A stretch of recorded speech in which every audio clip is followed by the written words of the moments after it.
Buenas tardes, mi nombre es Víctor Hugo Suárez Hernández. Actualmente soy estudiante de la licenciatura en Derecho. Curso el sexto cuatrimestre de la licenciatura en Centro Universitario Allende. En esta ocasión hablaremos acerca de la ley del registro público de la propiedad, materia que me imparte el catedrático licenciado Manuel Malagón. Pues bien, empezaré dando una pequeña introducción a lo que es el registro público de la propiedad. Y nos dice que el registro público de la propiedad es la dependencia del Poder Ejecutivo bajo el control de la Secretaría General de Gobierno, a través de la cual se proporciona el servicio registral para dar publicidad a los actos y hechos jurídicos que así lo requieran conforme a la ley. Pues bien, después de haber escuchado esta pequeña introducción, hablaremos de lo que nos dice la ley federal para la ley del registro público de la propiedad para el estado de Hidalgo. Pues bien, lo que nos dice el artículo, lo que nos quiere decir el artículo primero, segundo, tercero, cuarto, quinto y sexto, en un resumen, en primera es que el registro público de la propiedad es de carácter público, en el cual se van a llevar a cabo hechos, inscripciones de actos jurídicos. También, por otra parte, nos dice que van a estar regidos bajo un folio único real y una firma electrónica. También nos habla de que van a estar como tal, se pueden estar guardados en cualquier dispositivo electrónico, siempre y cuando sea de confiable. ¿Para qué? Para que cuando se requiera alguna tercera persona o cualquier situación que haya y se requiera una copia certificada como tal, sea más fácil que nos la puedan entregar, obviamente bajo ese folio único real de inscripción y la firma electrónica. También nos habla de que los documentos se darán a partir de cuando surte efecto, cuando sea publicado, ¿sí? O cuando por alguna situación judicial así lo requiera. Se tendrá en cuenta a partir del momento en el que el registro público de la federal lo haga oficial, para que empiece a ocurrir sus efectos legales. El artículo 7 nos manifiesta y nos dice: para el exacto cumplimiento de las disposiciones que sobre materias se contienen en la presente ley y el registro, se llevará la función registral basada en técnica de folio único real electrónico, utilizando el acervo. Integra las siguientes secciones. ¿Qué quiere decir esto? Que todo trámite va a estar de acuerdo a cada sección.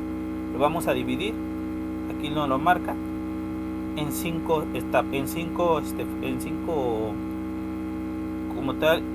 secciones. La primera, al registro de bienes inmuebles y derechos reales. La segunda, el registro de bienes muebles. El tercero, el registro de personas morales. La cuarta, el registro de planes y desarrollos del Estado. Y la quinta, que el registro de patentes, federatarios públicos, inhabilitaciones, corredurías con ejercicio del Estado de Hidalgo.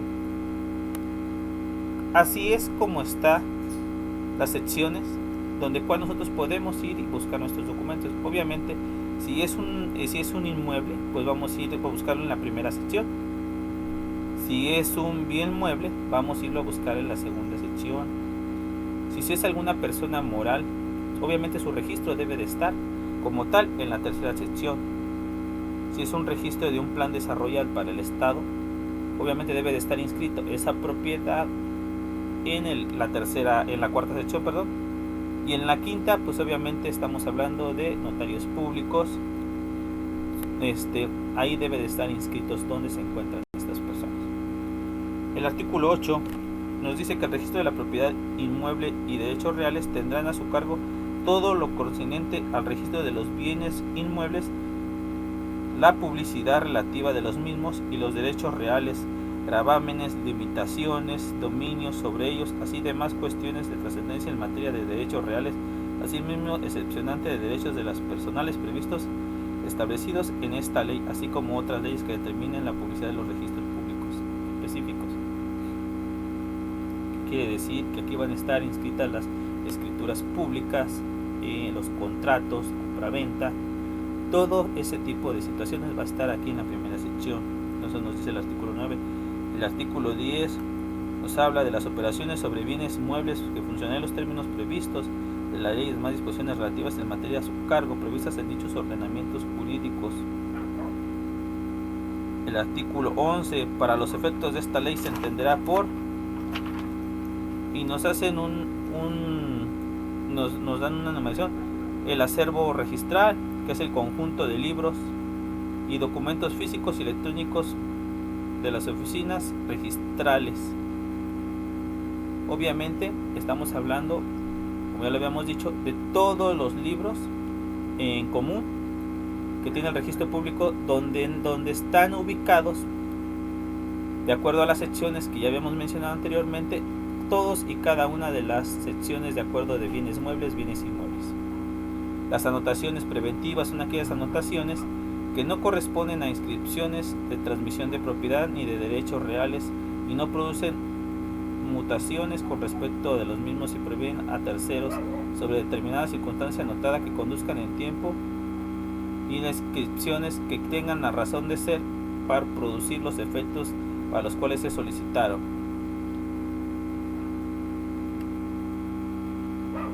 ¿Esto qué quiere decir?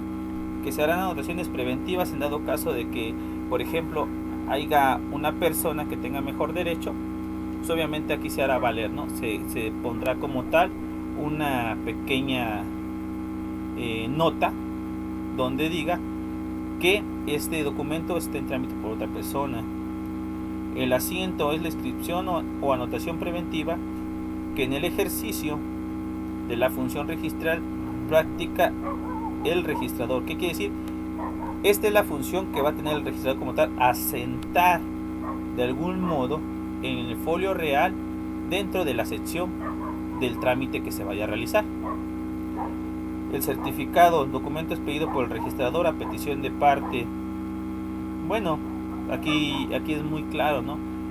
Como tal, el registrador, a petición de parte de la persona interesada, va a poder expedir una copia certificada del documento que a cada uno le tenga a bien solicitar para algún trámite jurídico. También el certificado de firma electrónica, aquel es pedido por el prestador de servicios de la certificación de firma electrónica, el cual es fiable y se encarga de comprobar la identidad de los datos que conforman la firma del solicitante. ¿Qué quiere decir? Que cuando nos expidan un documento como tal va a quedar asentada una firma electrónica por parte de la persona que lo está solicitando, a la persona que se lo están entregando, y como tal esa firma va a quedar registrada. ¿Para qué? Para que sea más fácil su búsqueda de alguna situación que con el tiempo requieran otro documento. La conversión es el traspaso del sistema de libros o técnicas de folio tradicional o técnica de folio único real. El boletín, el registral, el cual será electrónico y se publicará diariamente la situación de los documentos en los cuales haya denegado, suspendido o finalizado su trámite en el registro público federal. Quiere decir esto que como tal, si ya sale una escritura y está de alta como tal, la van a tener que subir. ¿Para qué? Para que ya surta efecto, ya esté como tal ahí registrada. El director pues es el titular del registro público, es el encargado de ver que todo se desarrolle como debe de ser. La dirección general del registro público de la propiedad pues también tiene que, como tal, son los que están al frente de esta dependencia. El documento para el registro público, todo documento que se ingrese conforme a la ley al registro o a las oficinas registrales respecto del cual son susceptibles de inscripción o anotación de los derechos contratados. Es decir, que todo documento que entre podrá ser registrado. La firma electrónica, el conjunto de datos electrónicos consignados a un mensaje de datos adjuntados al mismo utilizados como medio para identificar su autor o emisor. Obviamente, como ya lo habíamos dicho, es la firma de la persona que va a estar como tal de titular de ese documento. El libro causal o transaccional, la técnica anterior, implementación de un folio único real. Esto no es más que donde el libro donde va a estar inscrita ese acto jurídico. El folio único real es la técnica tomada a base del registro de bienes, sean muebles o inmuebles, el cual se realiza a través de medios electrónicos. Además, se refiere al resultado de la aplicación de dicha técnica. Pues es la técnica que van a ocupar como tal para darnos la certeza jurídica de que nuestro documento ya está inscrito. El folio personal, la técnica que toman las personas como base del registro, resultando de la aplicación de dicha técnica, se utilizará para las personas morales, civiles y personas físicas. Aquí a este tipo de folios nada más se les va a dar a las personas físicas o morales, para que de alguna manera tengan un folio dentro del registro público de la propiedad, para que sea un control mejor.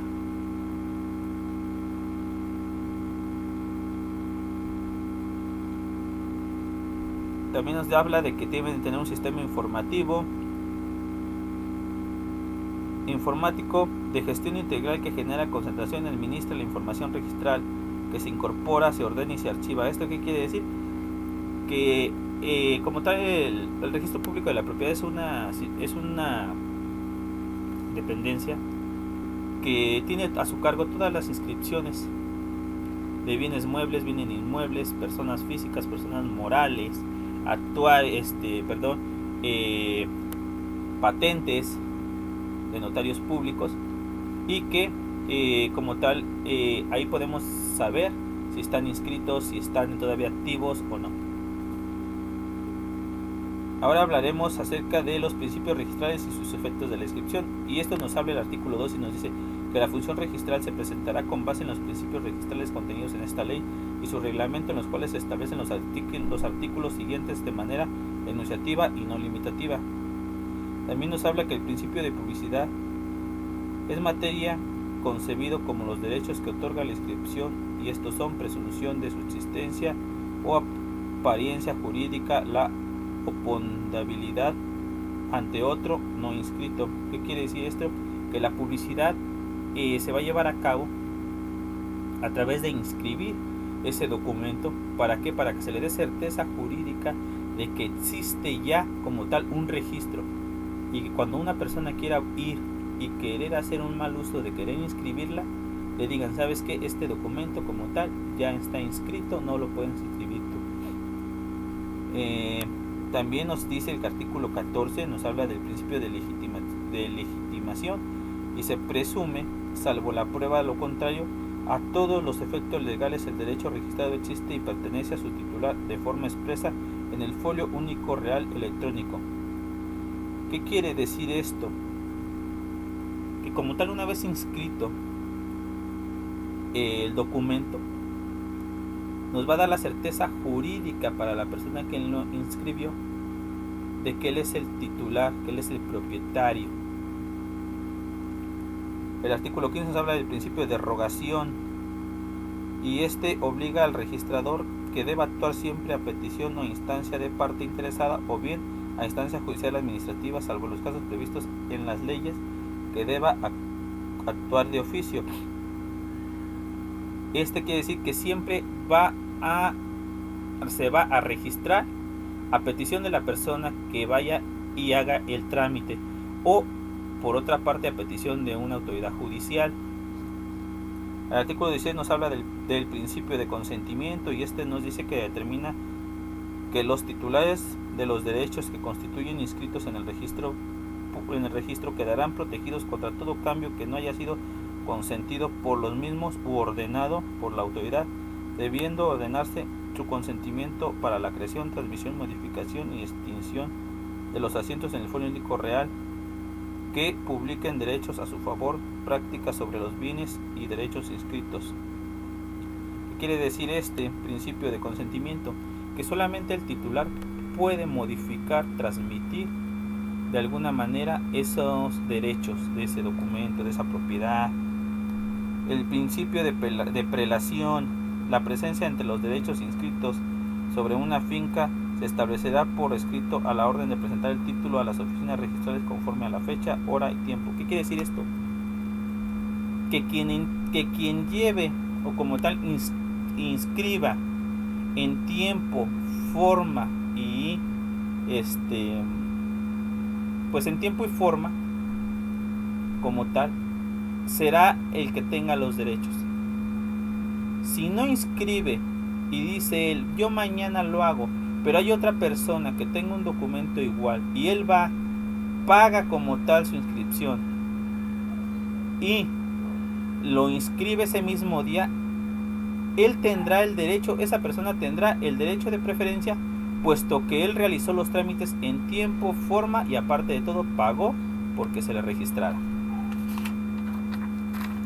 El artículo 18 nos habla del principio de calificación y este principio exige que los documentos que se presenten a las oficinas registrales para su inscripción sean sometidos a la calificación extrínseca del registrador, para lo que se determinará que los actos jurídicos contenidos en el mismo se ajusten plenamente a la ley. ¿Qué quiere decir? Que todo documento tiene que tener una validez, tiene que estar como tal bien requisitado. ¿Para qué? Para que se pueda hacer la inscripción. Si le llega a faltar algún documento, nombre, fecha, como tal direcciones, colindancias, no se podrá hacer el registro. El principio de inscripción determina que para que un asiento o anotación produzca sus efectos, deberá constar con un folio único real electrónico respectivo. ¿Qué quiere decir? Que si no nos dan como tal ese folio o ese registro único real, no tendrá ninguna validez. El principio de especialidad tiene como finalidad determinar los bienes objeto de inscripción, sus titulares, así como sus alcances y contenidos de sus derechos.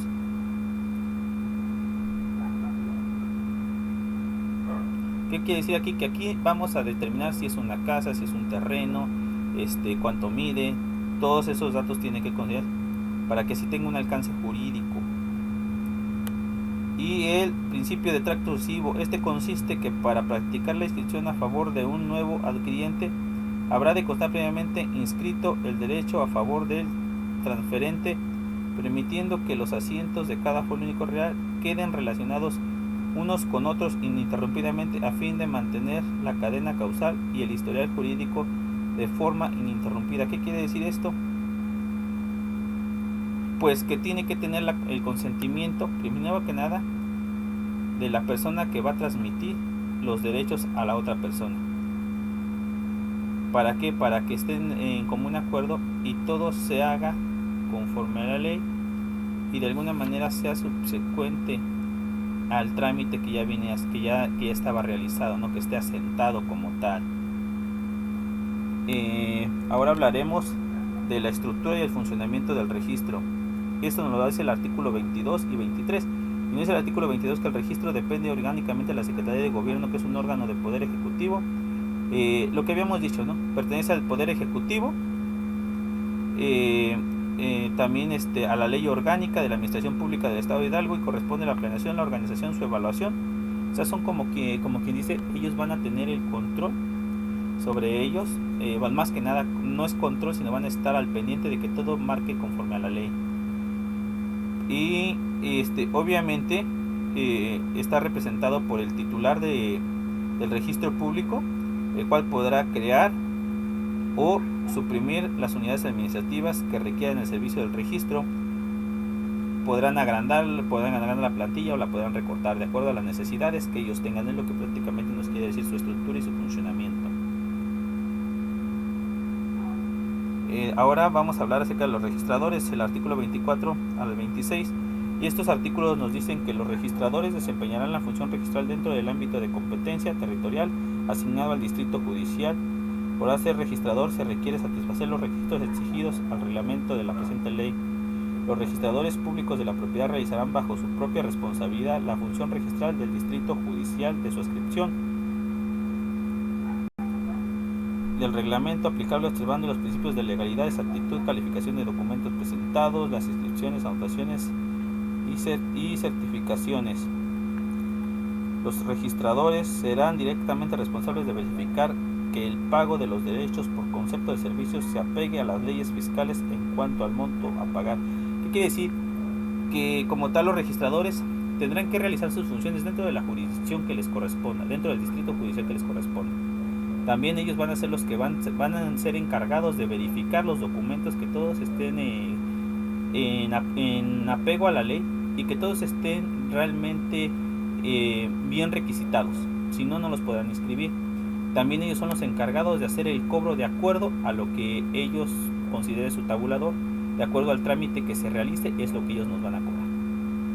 El artículo 27 nos dice, el capítulo 5 nos habla de del personal de oficina de los registradores, y el artículo 27 nos dice que cada una de las oficinas registrales distritales contarán cuando menos con un registrador público y el personal administrativo que requiera el servicio que autoriza el presupuesto. El área de inscripción contará con los calificadores y el personal administrativo que la necesidad del servicio demande o autorice el presupuesto. También nos dice el artículo 29 que para ser calificador o encargado de cualquiera de las áreas deberán reunir los requisitos establecidos en el reglamento, mismo que señala las atribuciones y las competencias respectivas. Los calificadores tendrán las siguientes atribuciones de manera enunciativa y no limitativa: recibir y calificar los documentos de la oficialía de partes que consignen los actos jurídicos conforme a lo solicita el respectivo, rigurosamente su orden de presentación, salvo en los casos de urgencia autorizados por el titular del registro; proyectar de acuerdo en que se niegue o se suspenda una inscripción de un documento mismo que turnará al registrador para su aprobación; efectuar los asientos registrales de acuerdo a las normas establecidas; avalar con su firma electrónica los asientos registrados realizados; informar mensualmente al registrador los documentos procedentes, denegados y suspendidos de inscripción; informar mensualmente al registrador de las inscripciones y anotaciones realizadas; las demás propias funciones que encargue el registrador y las contemplen las normas legales correspondientes. Pues bien, ¿qué nos quiere dar a entender? Uno, que ellos son los encargados de recibir los documentos, enviados por las oficialías de partes, que consignan los actos jurídicos, y ellos son los que tomarán la decisión. Salvo casos urgentes, ellos podrán asumir esa responsabilidad. También nos habla que ellos proyectarán los acuerdos de suspensión de inscripción, ya sea negados o inscritos. Ellos también avalarán con su firma para dar que son verídicos, se podrán asentar.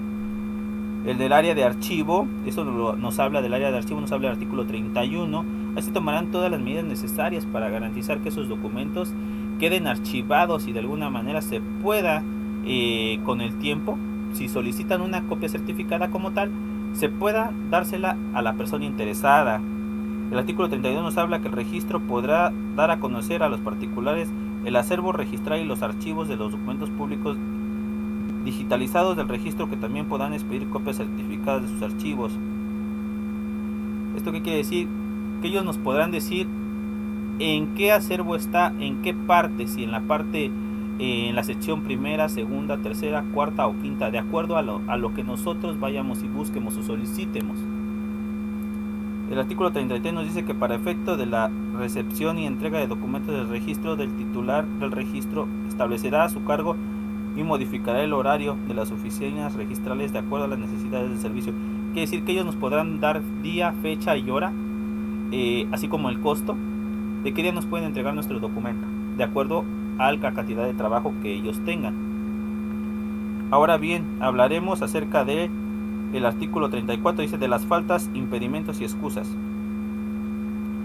En caso de ausencia temporal, falta de impedimento del director del registro, lo suplirá el subdirector. Asimismo, la falta de impedimento del subdirector lo suplirán los jefes de áreas, registro de ámbitos de competencia correspondientes de acuerdo a lo que establezca el reglamento de esta ley. Quiere decir que si no está ninguno y no está el director, lo tendrá que suplir el subdirector, pero esto quiere decir, y así sucesivamente, pero no puede parar el registro público de la propiedad, si tienen que seguir haciendo los trámites. La falta de impedimento de cualquiera de los registradores o jefes de área se cubrirá como lo disponga el director, lo que ya habíamos mencionado antes, ¿no? Si no está el director, el subdirector, si no los jefes de área, y si no, el director tendrá la capacidad para determinado momento él decir y decidir a quién pone. El chiste es que no se deje de trabajar. El artículo 36 nos dice que el titular del registro, así como los registradores o jefes de áreas, se deberán excusar en resolver cualquier asunto en el que tengan un interés directo en los casos de términos que dispongan las leyes del Estado. ¿Qué quiere decir? Que ellos no pueden como tal, en este caso, si hay un asunto que a ellos les tenga interés particular, ellos no pueden como tal tomar parte. Ningún servidor público del registro podrá participar en procedimientos de inscripción, lo que ya habíamos comentado anteriormente, hace un momento, ¿no? Ellos como tal no tienen la facultad para poder actuar. El costo de la prestación de los servicios públicos registrales causarán de acuerdo con la tarifa. Eso ya lo habíamos mencionado anteriormente. Ellos son los encargados y ellos nos dirán a cuánto asciende el trámite el cual estemos realizando nosotros. Ellos nos darán el precio. Ahora vamos a hablar sobre el sistema informático del acervo registral.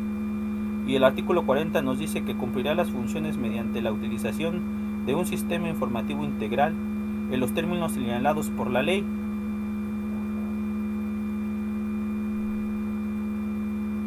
Por su reglamento, a fin de generar y concentrar y administrar la información registrada en los folios electrónicos correspondientes al bien o a personas de que se trate.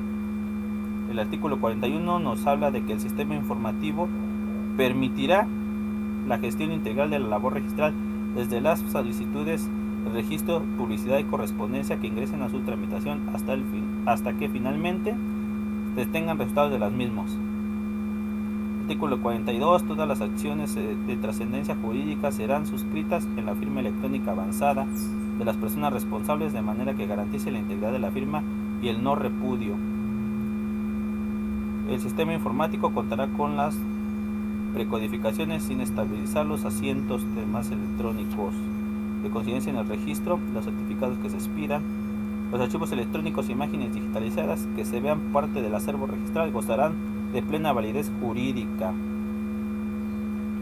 Pues prácticamente aquí lo que nos está diciendo es que todo documento que esté registrado tendrá validez plena. Ahora nos hablaremos acerca del acervo registral.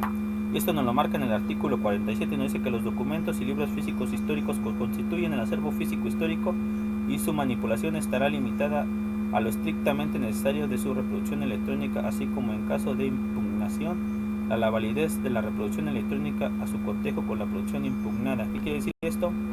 Que si hay alguna necesidad de sacar un archivo que ya tenga años, se tendrá que hacer ahora sí que con los cuidados necesarios, porque ya son documentos muy antiguos, y para no dañarlos por cualquier situación. Las imágenes digitalizadas de los libros físicos contenidas en base a los datos de registro tendrán la misma validez. A esto se refiere a una foto, en una memoria, todo tendrá la misma validez, ya nada más para que uno lo descargue. La guardia y conservación de los documentos registrales, los asientos y constancias, cualquier soporte estará a cargo del director del registro y subdirector de la administración del archivo histórico registral. Y prácticamente nos dice que ellos son las únicas personas que podrán tener acceso a esos documentos y como tal dar la autorización para que se les pueda sacar una copia certificada. Con respecto a las inscripciones y anotaciones que consten en el acervo físico o en el archivo electrónico de los libros de transacción digitalizados, el registro deberá expedir copias certificadas de los asientos que el desinteresado cite en su solicitud, eventualmente de la información con la que debida diligencia pueda identificarse. ¿Esto qué quiere decir? Que ellos nos podrán dar una copia con todas las anotaciones, una copia idéntica, una copia certificada, a eso se refiere, tal cual está en los archivos.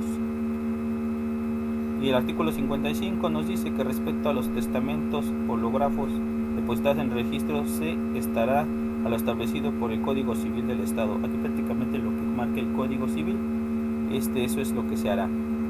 Lo de los documentos registrales electrónicos nos dice el artículo 52, que son los asientos practicados en los folios electrónicos del registro y de las certificaciones registrales que se autorizarán mediante la firma electrónica avanzada, y aunque se extienden en su soporte informático tendrán el mismo valor legal y efectuarán soporte físico produciendo los mismos efectos de las leyes que otorgan los documentos autógrafos, tendrá el mismo valor pleno.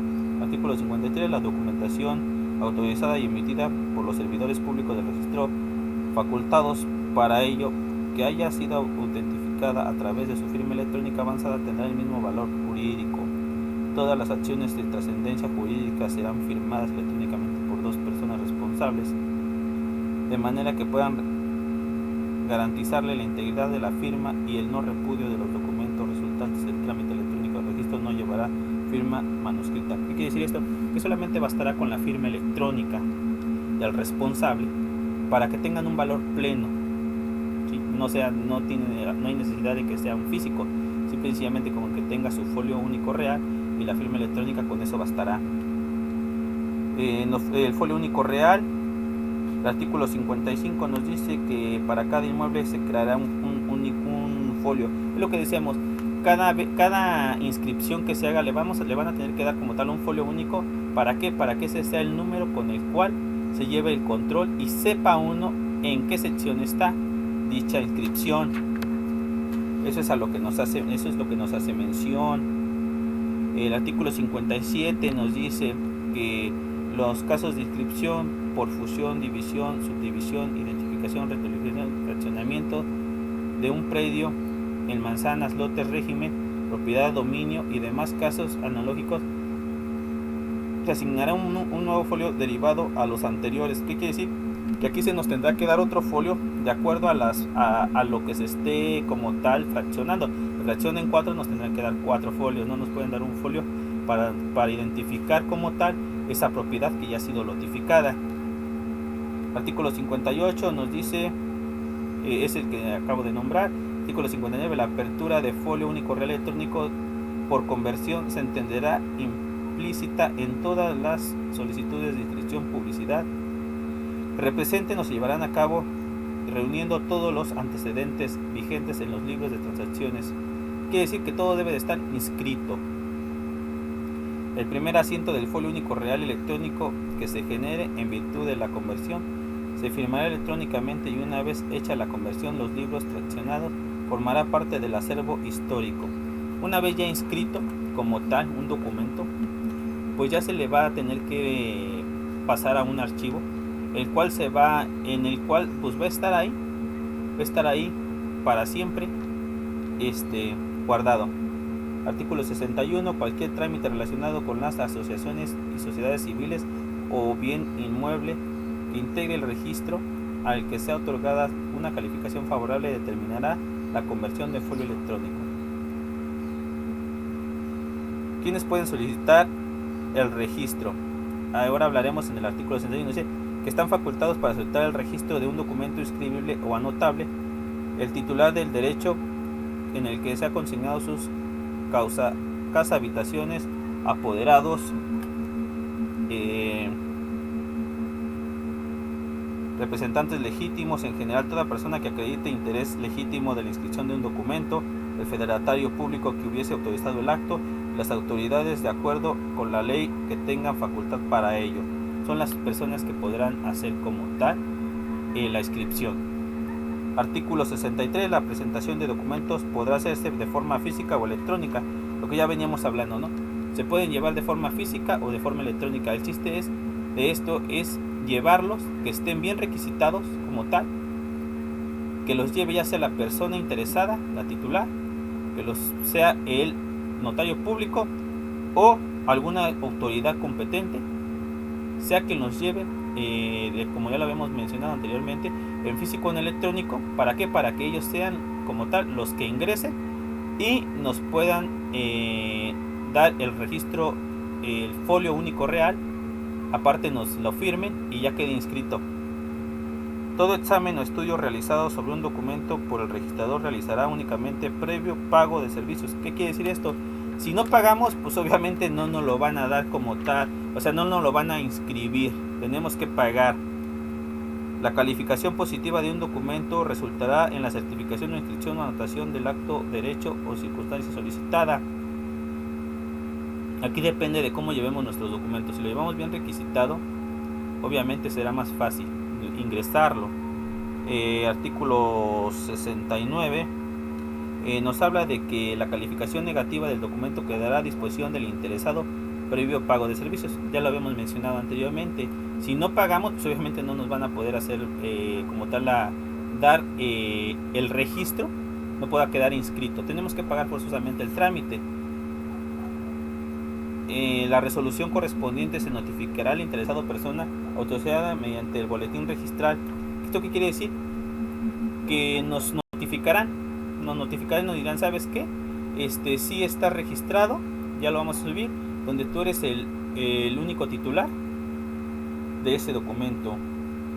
El artículo 72 nos dice que sin perjuicio la calificación registral y la prelación se determinará con fecha, hora y número de entrada. Esto ya lo habíamos dicho, ¿no? Obviamente el principio de prelación nos va a garantizar que nosotros seamos los primeros. Quien inscriba primero tiempo, hora, tiempo, forma, hora y tenga el número como tal ya de registro y haya pagado, será el que tenga los derechos. El artículo 77 dice que son causales de suspensión para los efectos subsanables la falta de alguno de los siguientes requisitos mencionados enunciativamente. El plano croquis, lo que ya habíamos comentado, ¿no? Si es un terreno y no lleva colindancias, medidas exactas, o sea, no lo podemos registrar. El certificado de gravámenes previamente obtenido vigente al momento de la prestación de un documento, si no es como tal actualizado, no nos lo podrán dar como tal. No podemos hacer el registro de esa propiedad. El certificado con el valor fiscal vigente a favor del adquiriente, obviamente que haya pagado los servicios, todo no se podrá. Que lleve su avalúo catastral, si no lo lleva tampoco lo vamos a poder inscribir. Falta de memorias descriptivas para el caso de fraccionamientos en medios electrónicos. En caso de adquisición de derechos sobre una unidad propiedad exclusiva de un condominio o un lote condominal conjunto, las declaraciones y cláusulas consecuentes de la escritura constitutiva, tampoco lo vamos a poder hacer ahí. La falta de porcentaje de indivisos de unidades primitivas de conjunto condominial, la falta de personalidad o representación, los demás que contempla la legislación. El artículo 74 nos dice: son causales de negación por considerar efectos no subsanables los siguientes: la omisión de la naturaleza del acto del contrato, que no haya como tal un contrato, o que no se haya realizado como se debe un contrato de compra-venta, pues no se podrá llevar. La omisión de la naturaleza de la ubicación, que nos digan que el lote está en Atitlán, que resulta que el lote está en Tula, pues tampoco se va a poder hacer como tal esa inscripción. La falta de definición o naturaleza, extinción, condiciones y cargas del derecho que constituya la tramitación o modifique o extinga. Prácticamente aquí estamos hablando del contrato. Si no hay un contrato como tal, pues no podemos hacerlo, no hay esa situación. La omisión del valor de los bienes de los derechos que reflejan las fracciones, salvo que trate de un derecho cuya cuantía sea indeterminada. Si no tiene un valor como tal, pues no vamos a poderlo inscribir. La falta de nombre, nacionalidad, edad, los datos que como tal, es la fracción número 6. Si no está bien requisitado, pues es prácticamente lo que nos quiere decir aquí. Si no lleva nombre, edad de la persona, su nacionalidad, su estado civil, no se podrá como tal inscribir. La incompatibilidad del texto de instrumento y el contenido de los archivos en el acervo del registro. ¿Qué pasa? Que ya haya uno hecho, ya haya como tal un documento ya registrado, no lo podremos como tal volver a inscribir. La falta de tracto sucesivo, inscripción pendiente del acto registrado, data, acto de operación, testimonio, fracción 10, la omisión de la fecha de la celebración del acto o contrato, la omisión del número del título, nombre y numeral del funcionario o fedatario que haya dado autorización, prácticamente que el notario público no exista. Fracción 12, que en caso de que la orden de prescripción venga de un tribunal de autoridad judicial administrativa fiscal, sea competente al distrito judicial de la oficialía registradora y ordene incluyendo los otros estados de la República y Distrito Federal. Por no estar los documentos redactados en español, ¿qué quiere decir? Que estén en alguna lengua indígena, pues o en algún otro idioma. En una lengua indígena sí, pero siempre y cuando esté en la jurisdicción y que el personal como tal sepa hablar esa lengua.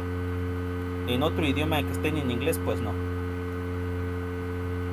Que lleve los firmas, sellos, las rúbricas, toda la formalidad de un documento, la falta de antecedentes registrales, que no exista como tal, la discrepancia del titular registral, la falta de tracto y insistencia de un derecho que pretenda modificar o extinguir. La acción 20, por encontrarse cerrado el registro, ya sea por cédula hipotecaria, por disposición de autoridad administrativa o judicial, por encontrarse el antecedente o el folio bajo resguardo o administrativo, y los demás. Y el artículo 75 nos dice que expedido el testimonio no podrá presentarse ni entreglonarse, aunque adviertan que los errores de copia o transcripción del documento original sentado en el protocolo. El notario, una vez constatado el error, hará mención de ello en nota complementaria y consigna el original y asentada una certificación que deberá agregarse al testimonio, haciendo constar bajo protesta de decir verdad y bajo su responsabilidad la discrepancia del texto correcto que corresponda en lugar del error. Es decir, que el notario público tendrá que hacer un documento aparte donde asiente los errores. Obviamente también tendrá que dar un folio donde él asiente los errores que se tuvieron al realizar esa escritura pública. ¿Para qué? Para que en determinado momento no la puedan aceptar allá en el registro público de la propiedad para poder hacer la inscripción. Bueno, por mi parte ha sido todo. Espero y me haya yo explicado. Buenas tardes.